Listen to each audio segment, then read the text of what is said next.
is a complicated case with serious allegations against a Packer player. Good evening, I'm Eric Franke. And I'm Susan Simon. But as more details emerge, all of the players may be in the clear. News 3's Angela Bettis has been in Wisconsin Dells all day and has the latest on the investigation. Angela. Well, Eric and Susan, the alleged victims in this case have recanted their original story, which essentially clears 6 of the players, leaving only 1 on the hot seat.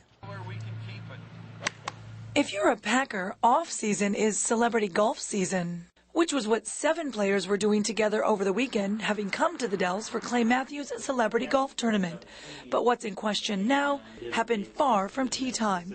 2 Milwaukee women claimed they met Packer players at Cruz and Chubby's Gentlemen's Club and went back to their Wilderness condo early Saturday morning. They said that they had both been sexually assaulted by multiple subjects, and that some of the subjects and then other people had held them down while they were being sexually assaulted.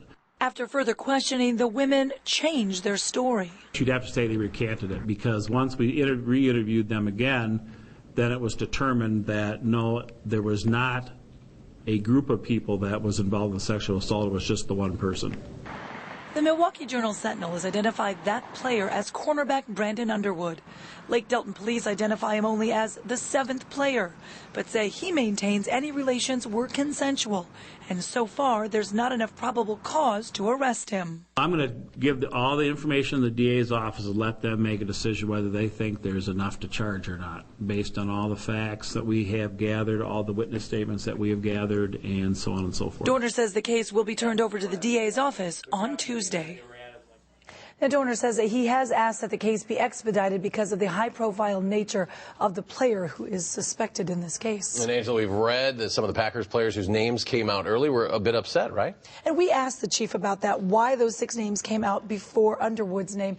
And he says that the department released the names of the other players earlier because the investigation determined that they were cleared of any wrongdoing.